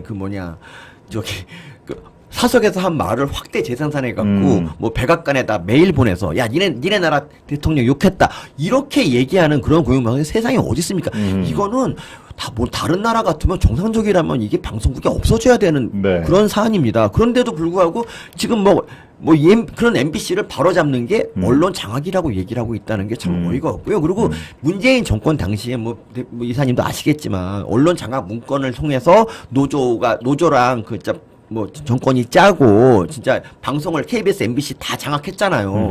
그 과정을 거쳤던 애들이 이제 와서 이제 반대로 돌려놓는 거를 언론 장악이라 한다는 건 진짜 말도 안 됩니다. 저는 그 고민정 같은 사람 있지 않습니까? 고민정 네. 항상 뭘 몰라서 많이 뭘 모르기도 하지만 지금 언론 장악 얘기하기 전에 그 문재인 정권 때 언론이 진짜 어땠는지 좀 한번 좀 보면 좋겠어요. 그 당시는 진짜 언론이 정말 땡문 뉴스를 했고 이게 군사 정권 이후에 거의 몇십 년 만에 부활한 땡문 뉴스예요. 그러니까 이런 거에 대한 좀 성찰이 있으면 좋겠어요. 자기들은 지금 어떻게 했는가? 자기들은 예를 들면 뭐 KBS 사장 잘랐고 뭐 이사 잘랐고 이렇게 했는데 그게 전부 나중에 대법원 무죄 나왔잖아요. 그렇습니다. 근데 네. 거기에 대해서 한마디도 그 당시 그 일을 추진한 놈들 어떤 놈도 미안하단 말 한마디도 안 하고 있어. 심지어 KBS는 그걸 보도조차 거의 하지 않고 있고요. 그렇죠. 그러니까 이런 거에 대해서 저는 민주당 분들이 양심이 있으면 성찰해야 돼. 양심이 없다는 게 문제죠. 어쨌든 그 이동관 이분이 이제 이거를 꼭 다시 바로잡아주기를 저는 정말 간절히 바랍니다. 그렇습니다. 진짜. 그러니까 이것도 말하고 싶은 게 네. KBS가 지금 이제 수신료 안 걷어도 돈이 없다 그러잖아요. 그렇죠. 네. 그러면 뭘 해야 됩니까? 돈 많이 받고 능력 없는 놈들을 일단 잘라야 되잖아요. 예를 들면 주진우 라이브 같은 거 있잖아요. 주진우 라이브. 주진우가 거기서 1억 이상 받을 텐데 그걸로 아니 이 사람은 이거를 자기 자사 아나운서를 쓰면 그러면 돈 안 주고도 할 수 있는데 그렇습니다. 이런 걸 왜 그럽니까? 당연하죠. 그리고 네. 패널도 계속 좌파 패널 부르는 그것만 그냥 돈 줄여도 훨씬 좋을 텐데 계속 그냥 그렇죠. 주진우를 자르질 않아요. 예. 이게 정말 미스터리. 주진우가 방송을 잘하냐? 얼굴도 저보다 훨씬 못생겼고요. 유머도 없고 말도 저보다 훨씬 맞습니다. 못하는데 예. 왜 주진우가 100% 인정합니다. 그러니까 예. 주진우가 왜 거기서 그걸 그 자리를 지키고 있죠? 예. 전 이해할 수가 없습니다. 주진우 전에 누구였냐면 이게 김용민이었을 거예요 아마. 김용민, 낙검수님. 낙검수. 그러니까 이런 식으로 지네끼리 다 헤쳐먹는 그런 방송이 세상에 어디 그러네요. 있어요. 낙검수가 다 뭐 속칭말로 해먹었네요. 네, 김용민, 맞습니다. 주진우 또 뭡니까? 김어준은 TBS에서 해먹고 그렇죠. 네. 뭐 정봉주도 해먹고 그렇죠. 있고요. 그러니까 예. 이런 식의 그 방송은 정말 그러니까 이런 식의 말도 안 되는데 이거를 놔두고 계속 우리 이제 앞으로 돈 없어지면 어떡하냐 언론 장악이다 이렇게 말하면 안 돼. 먼저 자기들이 그렇죠. 수신료 얘기 나왔을 때 자구책으로 뭔가 노력하는 모습을 보여줘야 되잖아요. 근데 그런 게 전혀 없이 정권하고 한번 해보자. 계속 이런 자세가 나오니까 97%가 수신료 걷지 안 내겠다고 하는 거 아닙니까? 예. 그렇습니다. 뭐 지금 말씀에 저도 전적으로 뭐 뺄 말도 없고 보탤 말도 없고 딱 그겁니다. 예. 지금 KBS가 무슨 뭐 수신료를 분리 징수를 해서 갑자기 경영이 어려워진다 하면은 당연히 자구책을 강구를 해야 되죠. 이른바 그게 구조조정 아닙니까? 예, 돈 들어갈 때 꼭 필요한 불효불급한 데 돈을 안 쓰게끔 해서 지금 말씀하신 대로 주진우 억대 영목 충분히 받을 겁니다. 그런데 방송 퀄리티라든가 컨텐츠가 있느냐? 제가 들어봐도 아니올시다죠. 근데 저거를 그들만의 리그 이른바 저것도 이제 방송 카르텔이죠. 네, 카르텔이죠. 저건 확실한 카르텔로 정말 이제 내가 끝났으니까 너 해, 너 2년하고 또 제조. 그러니까 아주 주진우 레전드가 그거잖아요. 후쿠시마 관련해서 이제 정범진 교수 되게 훌륭한 교수님, 네, 원자력공학과 네. 교수님하고 이제 그 게스트 불러서 이제 얘기를 들었거든요. 네. 근데 원래 정상적이라면 이제 MC는 잘 모르니까 그냥 게스트 말하면 그냥 그런가요라고 하고 뭐 조금 보충 질문하고 이렇게 하는 게 정상인데 그렇죠. 주진우는 그 교수하고 싸우려 들었어요. 아. 그러니까 1대1 토론을 하는 건데 그러니까 이런 식이에요. 이제 그 사람이 그러니까 주진우 물어봐요. 네. 정말 안전한 겁니까? 그래서 교수님이 안전하다고 얘기를 하니까 한숨을 쉽니다. 그러니까 이 주진우는 한숨 그게 싫은 거예요. 그러니까 후쿠시마가 왜 빨리 좀 터져야 되는데 이런 편파적인 시각을 가진 사람이 공영방송이다. 사실 그 주진우에게는 우리 수산업자들의 눈물 이런 거는 전혀 보이지 않는 거예요. 그러니까 정말 이 인간은 정말 자기 정파적 이익만 따지는 나쁜 놈이고 그렇죠. 주진우가 이런 적도 있어요. 예전에 그 뭐냐 이명박 대통령이 구속됐을 때 네. 꼭 오래 살아서 뭐 80까지 계속 감방 있어라 뭐 이렇게 조롱을 했는데 이것도 참 인간적으로 그러니까 이거를 시사방송 진행자가 한다는 거 KBS 공영방송 이것도 진짜 정말 사람도 아니라는 생각이 좀 들었고 그리고 어쨌든 주진우가요 네. 뭐 KBS도 하고 MBC도 하고 막 이러면서 돈을 많이 벌어서 2020년에 정말 20억이 넘는 20억쯤 18억짜리 돈을 뭐 집을 현찰로 샀나 뭐 주진우 씨가요? 네, 뭐 그렇습니까? 강남에 집 샀어요. 그러니까 저는 이렇게 돈에 환장한 인간들이 좌파다. 그러니까 이 실체를 좀 알아면 좋겠는데 저는 이 좌파들 보면 한심한 게 뭐냐면 이게 예를 들면 조국 가족 있잖아요. 조국 가족 이 모두 3명을 먹여 살렸잖아요. 그러니까 영치금의 정경심, 그다음에 책파리의 조국, 그다음에 그렇죠. 유튜브의 조미 이 3명을 계속 먹여 살려. 지네보다 훨씬 돈이 많은 뭐 62억이 재산인가 그런 인간들한테 그렇죠. 좌파들이 진짜 뭐 라면 먹으면서 그 돈을 갖다 바치는 그런 구조. 자기들이 그냥 빨리고 있다는 것도 모르면서 계속 그냥 갖다 바치고 있어요. 그래서 가스라이팅 당하면서 그러면서 자기가 옳은 일 하고 있다. 너무 한심한 겁니다. 옳은 진짜. 일 하고 있다. 참 그러네요. 자기가 지금 무슨 짓을 하고 있는지도 모르고. 네. 예. 차라리 자기 어머니한테 진짜 미역국이라도 한번 사드리면 훨씬 정말 얼마나 뿌듯하겠어요. 그런 거 안 하고 예. 조국의 그 한심한 책상. 그러니까 조국이 얼마 전에 책을 또 냈어요. 그러니까 벚꽃전 산책 그하고 콘서트 한 게 진짜 뭐 오래되지도 않았는데 책을 또 내요. 완전 재미 들린 거죠. 책이야말로 책을 한번 낼 때마다 정말 5만 권, 10만, 그러니까 30만 권까지 다 사주니까. 그렇죠. 얼마나 좋겠어요. 이 콘서트 하면서 그냥 조국 그랬잖아요. 우리 저기 부인이 정경심 교수가 뭐 수술비 많이 드니까 돈 좀 많이 뭐 보태달라고 뭐 이렇게 얘기를 이거야말로 정말 나쁜 놈 아닙니까? 이거는 정치장부 위반도 좀 걸어야 돼요. 왜냐면 이 인간이 그렇지. 정치 할지도 모르잖아요. 장해찬 잣대라면 이건 당연히 그것도 그러지 않습니까? 그렇죠, 그렇죠. 총선 네. 나온다는 놈인데. 그러네요. 갑자기 화가 나네, 진짜. 저는 조국은 진짜 제가 죽을 때까지 끝까지 깔 겁니다. 저는 진짜. 네. 정말 참, 예, 그렇습니다. 결국은 뭐 조국 사태로 인해서 아슬아슬하긴 27만 표 차이로 윤석열 대통령을 통해서 정권이 교체된 거라고 볼 수도 있죠. 그러니까 어떻게 생각하면은 조국 사태가 하늘이 만들어낸 정말 참 아주 신의 한 수였다라고 할 수도 있지만 그 내용을 까보면은 정말 아주 속 우라병이 탈칠 정도로 서민 교수님이 지금 말씀하신다가 너무 화가 나네라고 말씀하셨는데요. 그 당시에 표차 더 날 수 있었는데 그 이준석이라는 놈 때문에 한 2, 30만 까먹은 것 같아요. 제가 보기에. 그렇죠. 이준석. 예. 뭐 우리가 10% 이긴다는 그딴 말을 선거 막판에 하는 놈이 세상에 어디 있습니까, 진짜. 예, 중간에 들어오신 분들 좋아요도 많이 지금 눌러주시고요. 또 오늘 처음 들어오신 분 서민 교수님을 보기 위해서 오늘 처음 들어오시면 아주 많이 계십니다. 예, 좋아요, 구독 같이 뿜뿜 눌러주시면은 저희들이 큰 도움이 되겠습니다. 저희들이 지금 26만 명 곧 30만 명 구독자를 향해 달리고 가는데요. 멋있다, 진짜. 네, 원래 여러분들. 빨대보다 낮았는데, 그때는 제가 그렇죠. 참, 이렇게 영세업자 돕는다는 마음으로 나왔는데, 지금은 저보다 훨씬 더 많은 구독자. 축하드립니다, 진짜. 여러분들, 감사드립니다. 저도 열심히 하겠습니다. 네, 여러분들의 성원에 의해서 참 여러분들 감사할 따름입니다. 제가 하여튼 뭐 매일매일 열심히 하고요. 오늘 처음 들어온 여기 방송 시간 좀 알려주세요라고 말씀드렸는데, 매일 오전 11시부터 12시 반까지 김동원의 저 말입니다. 김동원의 하이파이브라는 정치 시사 프로그램 아주 정론 방송입니다. 여기는 뭐 1인 유튜브가 아니고요. 여기는 언론사 아시아투데이 약 240명이 근무하는 아주 한국의 중견 언론사니까요. 거기서 하는 제가 동아일보 있다가 이제 이쪽으로 2년 전에 와서 제가 방송을 개국을 했습니다. 그래서 많은 분들이 지금 사랑을 해주셨는데 오늘 처음 들어오신 분들이 적지 않아서 제가 다시 한번 공지 말씀을 드립니다. 좀 뭐 하나 여쭤볼 게 있는데 동아일보에서 옮기셨다는데 동아일보에서 왜 이럽니까? 유성인 대통령이 너무 적대적이고 그러니까 아니 깔 걸 까는 게 아니라 좀 지나치게 까더라고요. 그래서, 그래서 지금 그 용산하고 동아일보가 상당히 지금 불편한 관계로 지금 대치 상태라고 저도 알고 있습니다. 내부적으로 뭐 깊은 왜 갑자기 논조를 더 이 적대감을 드러내는지 요거를 제가 조금 더 파악을 하고 방송 시간에 잡히는 대로 말씀을 드리겠습니다. 좌파 코인 탈락 그러는 건가요? 이해가 안 가서. 아니 김순도 이분이 훌륭한 언론인인데 갑자기 이분부터 시작을 하더니. 비판을 많이 하는 거 제가 잘 알고 있습니다. 예, 좋습니다. 네, 우리 시청자 여러분들이 또 서민 교수님 유튜브 가서 구독해야지 하는 분들도 많이 계시고요. 감사합니다. 저희 진짜 많이 어렵습니다. 예, 좋습니다. 이제 샴푸 얘기를 조금 할까요? 샴푸 얘기.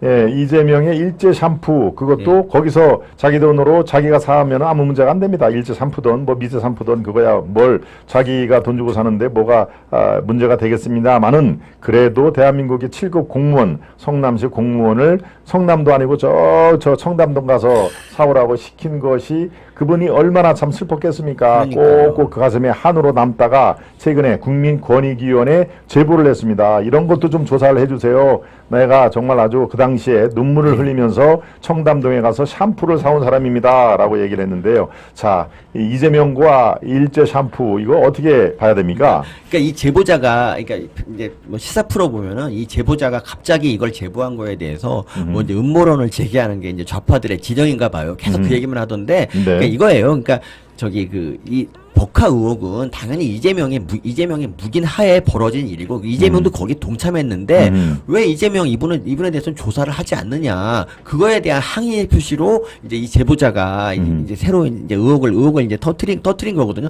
사실 이분이 가진 자료를 아마 경찰에 다 제출을 했어요. 제가 알기엔 다 했고요. 그동안 녹취록 이걸 다 했는데 경찰이 이재명 이걸로 소환하지는 않잖아요. 그리고 이재명 이분도 뭐 마치 우리 아랫 사람들이 법카를 썼고 미안하다. 나는 몰랐지만 내 책임이다. 이런 말도 안 되는 교변하는 거 보고 제보자가 진짜 어이가 없었을 거예요. 그리고 어쨌든 그러니까 이재명 이분이 제일 나쁜 게 그거예요. 그러니까 어쨌든 뭐 배소연 이분 배소연 같은 경우는 뭐 아마 변호사 사무실에서 만났다는 설이 있는데 어쨌든 첫 번째 인연이 뭐든지 2010년에 처음 성남시 공무원이 됐어요. 아마 공무원 실급 달았을 때 아마 굉장히 기뻐했을 겁니다.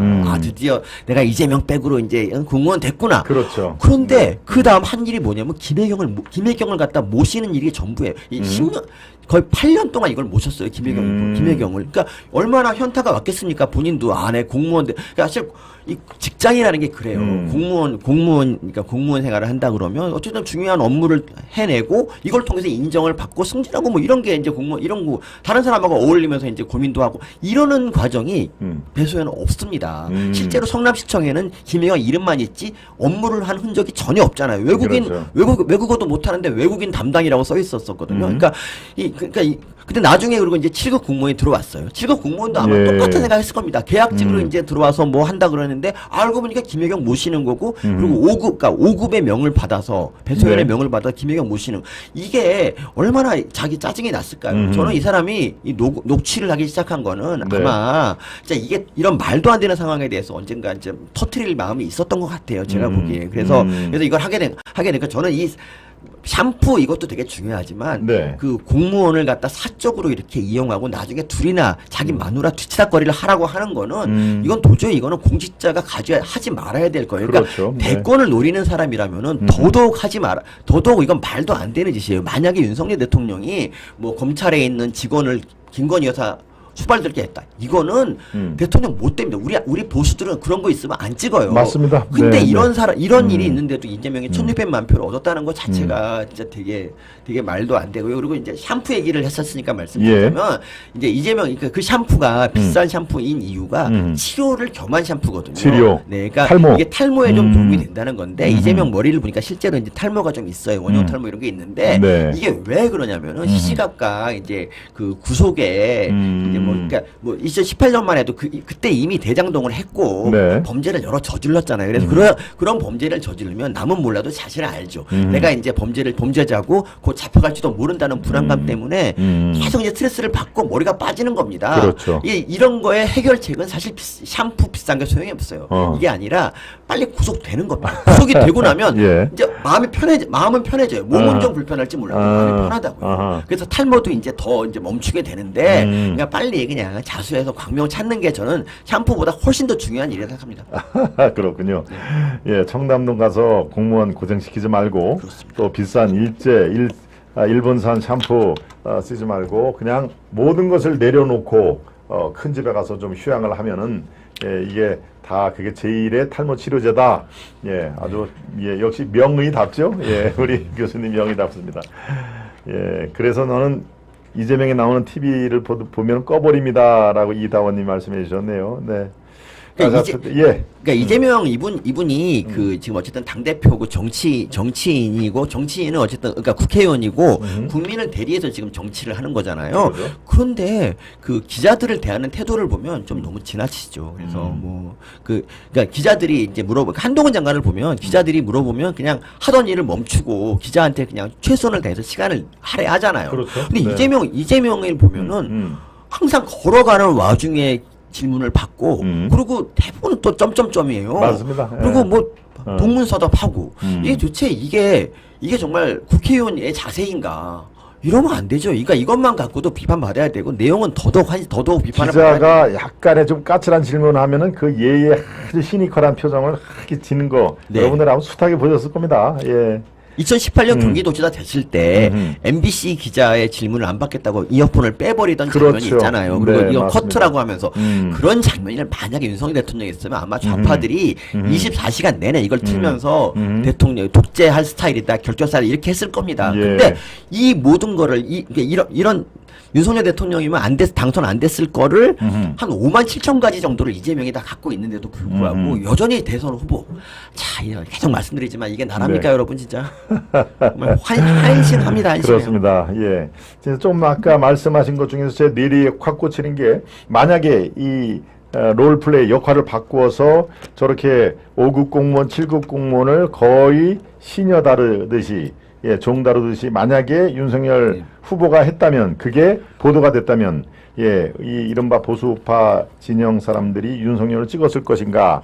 예, 저는 상당 부분 이탈을 했다고 저도 판단이 드는데 예, 좌파는 안 그렇습니다. 예, 이재명이 더한 것도 뭐 법카를 이용해서 15인분 초밥을 그렇게 여러 번 뭐 하고 하는 그런 거 또 저렇게 5급 공무원 7급 공무원이 거의 그냥 몸종 비슷하게 자기 일 하는 거 이런 게 수도 없이 보도가 돼도 오히려 똘똘 뭉쳐가지고 결집을 합니다. 네, 그러니까 오직 흠잡을 게 없으면 그 이제 임은정이라는 검사가 있어요. 사실 검사성 정치인인데 네. 이분이 이제 한동훈 청문회 당시에 뭐라 그랬냐면 밤에 이제 그때 이렇게 말했어요. 윤석열 대통령이 되게 덩치가 큰데 뭐 책상에 발을 올리고 있었다는 거고 그리고 이제 갑자기 자기한테 다가왔을 때 덩치가 커서 되게 위협으로 느꼈다. 겨우 이런 말을 하면서 이제 티키타카를 하더라고요. 민주당 의원하고. 그러니까 이걸 보면서 정말 깔 게 저렇게 없는가. 진짜 그러니까 윤석열 대통령 옛날에 기억나시죠? 그 기차에서 발 올렸다가 예. 난리 났었잖아요. 네. 그게 무슨 그렇습니다. 독재 징조인 것처럼 막 하는 애들이 네. 진짜 이재명이 했던 그 수많은 뭐 애 밀치고 개 밀치고 진짜 그렇죠. 별짓 그렇죠. 다 하고 뭐 신발 신고 벤치에 올라가고 이런 거가 딱 나와도 그냥 이걸 그냥 무심히하게 넘겨요. 진짜 해도 너무한 거죠, 사실은. 그 내로남 물이 좀 지나치죠. 예. 그러니까 그리고 이것도 있잖아요. 그러니까 네. 우리 그 윤석열 대통령이 이제 장모가 구속이 됐잖아요. 그렇습니다. 이거에 대해서 우리 이거 잘못됐다고 아무도 안 그러고 그냥 구속되려니까 됐나 보다라고 생각하잖아요. 이건 대통령 때 있었던 일도 아니고 그냥 그 아주 옛날에 있었던 일이잖아요. 그러니까 뭐 그냥 구속됐나 보다 하는데 이재명 쪽에 그 가족이나 측근만 건드려 조금 막 검찰에 불러도 난리가 나잖아요. 그렇죠. 정치 탄압이다. 네. 뭐 야당 대표의 보복이다. 뭐 이런 얘기를 아주 그렇습니다. 지금 이른바 일국의 대통령 예. 그것도 이 국민들의 표의 심판으로 대통령이 된 분의 장모가 구속이 돼도 우리는 어떻습니까?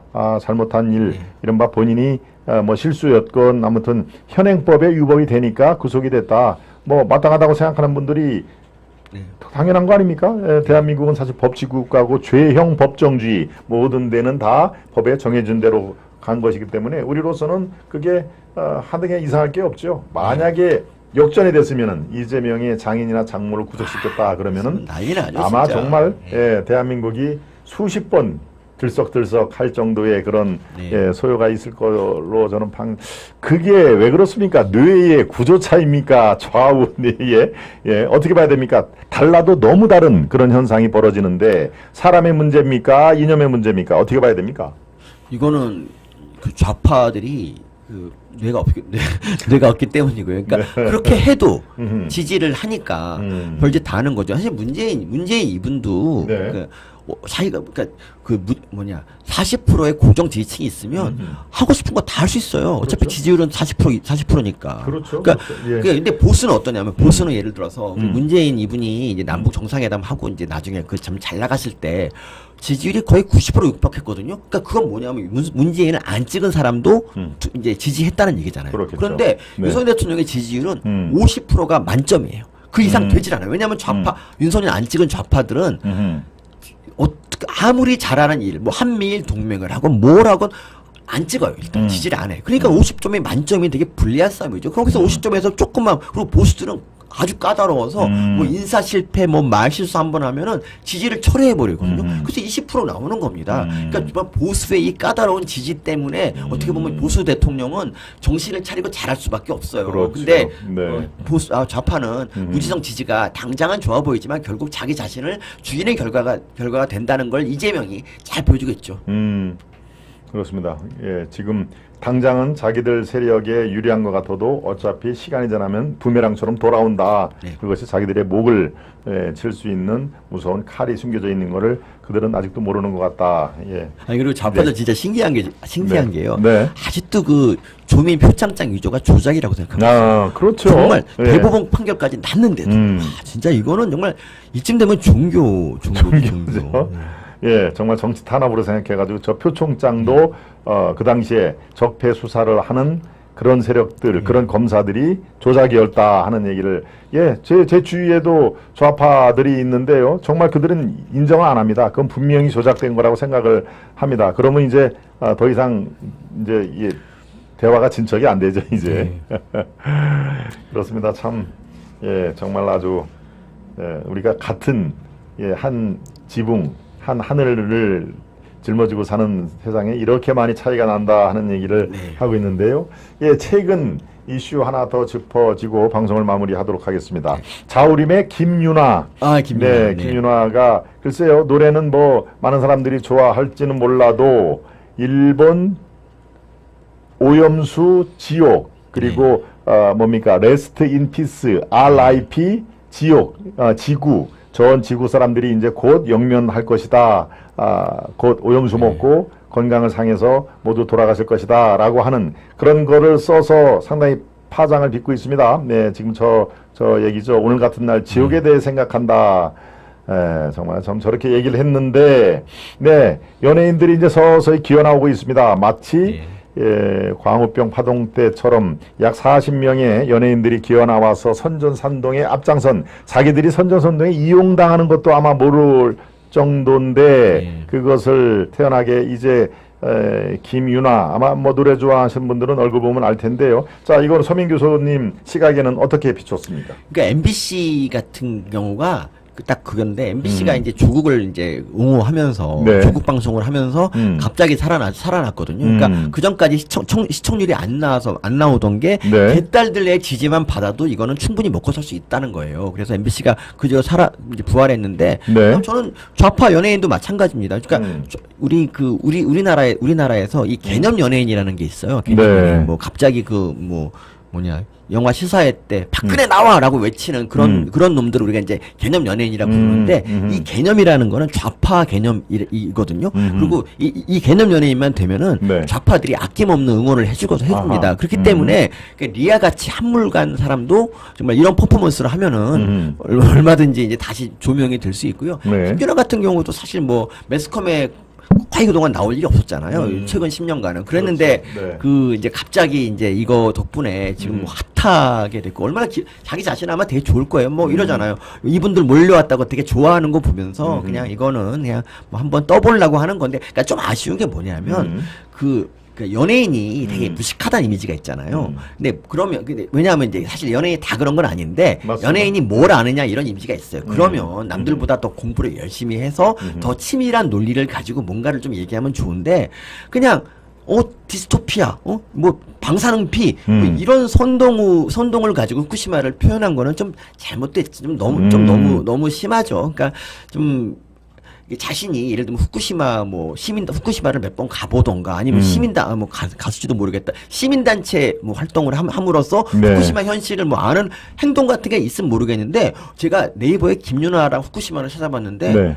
검색되는 게 하나도 없어요. 그러니까 이번에 후쿠시마 언급이 처음이에요. 그러니까 2011년은 물론이고 사고가 난 네. 2016년 당시에도 이 김윤아는 여기에 대해서 관심이 없었어요. 그러니까 거기 가서 회 먹방을 했죠. 그렇죠. 먹방했겠죠. 예, 그때가 네. 진짜 디스토피아죠. 왜냐하면 오염수가 갔다가 다시 그때 올 때가 2016년부터니까. 그런데 그때는 좀 가만히 있다가 회담스럽게 2021년 방류 결정한다고 할 때도 가만히 있었던 애가 아하. 갑자기 지금 이제 방류하니까 이제 뭐 디스토피아를 언급하는 거는 그렇죠. 좀 너무하죠. 그러니까 좀 약간의 그러니까 좀 아쉽다. 나는 그냥 방류를 반대한다. 뭐 수산업자 뭐 수산업자가 참 걱정된다. 뭐 이런 식의 말만 했으면 저렇게 안 됐을 텐데 네. 그 디스토피아는 너무 나갔죠. 해도 너무 나갔죠. 그러니까 그렇군요. 이 좌파 특유의 이 선전선동을 너무 잘 익힌 분이라 생각합니다. 예.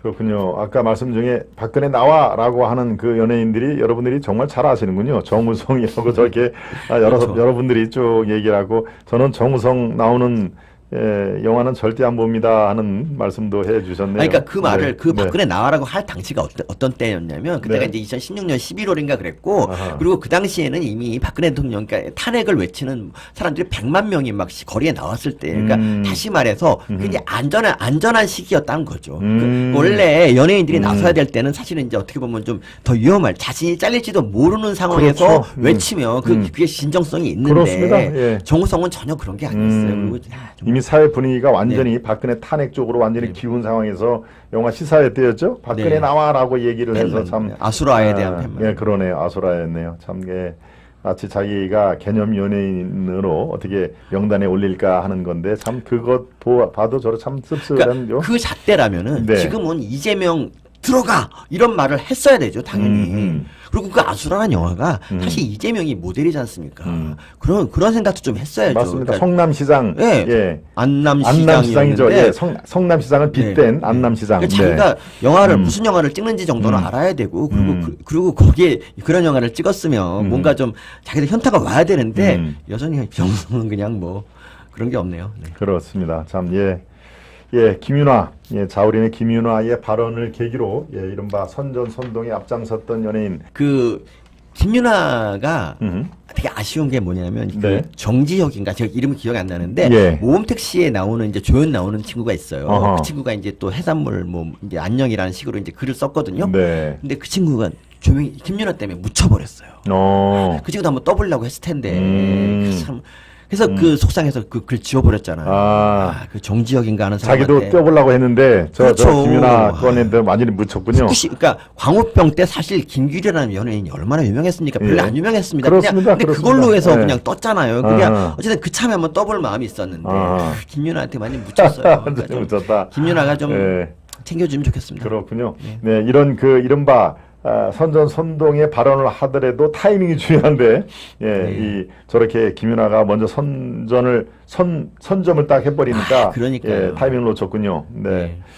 그렇군요. 참, 이 연예인들, 아마 본인들이 선동에 이용당하는지 아는지도 아마 파악이 잘 안 될 겁니다. 네, 그런데, 이 우리가 광우병 사태 때 정말 그 전국을 휘몰아쳤던 광풍, 거기에 버젓하게 한 40여 명이 이 춤판에 거기에 이용당했다는 걸 글쎄요. 그들은 지금 어떤 생각을 하고 살까요? 그런데다가 이번에 또 그 자우림의 김윤아 이런 그 사태에 들어가서 많은 이런 그 정치색과 연예인들과의 관계 이런 것들을 다시 한번 생각해주는 계기가 되지 않았나 싶은 생각이 듭니다. 오늘 여러분들 덕분에 오늘도 서민 교수님과 함께 더 좋은 대한민국을 위해서 우리가 한 발 한 발 내딛었습니다. 오늘 거의 한 2달 만에 또 찾아주신 우리 서민 교수님 어떻습니까? 지금 요 배치가 배치를 이렇게 바꾸고 2번째입니까? 첫 번째입니까? 배치. 2번째인 것 같습니다. 그렇군요. 네. 우리 오랜만에 오셔서 우리 아시아투데이 고정 시청자 여러분과 오늘 처음 들어오신 분들께 한번 덕담 인사를 해주시고 방송을 마무리하도록 하겠습니다. 저 앞에 카메라를 보시고. 예, 저 2달 만에 왔는데 이렇게 좀 반겨주셔서 정말 감사드리고요. 그리고 사실 이제 저 응원하는 것도 뭐 필요하지만 우리 저 김동원 이사님 많이 응원해 주십시오. 앞으로 여러분 응원이 많이 필요한 분입니다. 여러분 모두 김동원 부사장입니다. 김동원 부사장님을 돕는 게 곧 저를 돕는 거라 생각해 주십시오. 예. 그렇군요. 예, 대단히 감사합니다. 김 박사님 내년 4월에 꼭 여의도로 입성하시길 바랍니다. 우리 박호상님도 말씀을 해주셨고요. 네, 지금 우리 스패너님이 말씀을 해주셨고요. 매일 아침 오전 11시 김동원의 하이파이브 생방송입니다. 정치 시사 프로그램, 정통 시사 프로그램. 여러분들 관심을 오늘 처음 들어오신 분들이 그렇구나 11시에 뭘 생방송을 하는구나 라고 내일 한번 들어오시면 또 저를 만나실 수가 있습니다. 여러분들이 성원과 격려 덕분에 그래도 방송 개국한 지 2년이 채 되지 않았습니다만은 벌써 26만 명, 30만 명을 향해서 구독자 수가 날로 성장하는 아주 알찬 그런 내실 있는 방송이니까요. 여러분들 앞으로 격려를 많이 해주시고 또 서민 교수님과 또 앞으로 같이 꾸준하게 같이 손에 손을 잡고 나아가도록 하겠습니다. 네, 오늘 대단히 수고 많으셨습니다. 교수님. 네, 시청 여러분 대단히 감사합니다. 남은 시간 행복하고 편한 시간 이루시길 바라겠습니다. 여러분 대단히 감사합니다. 안녕히 계십시오.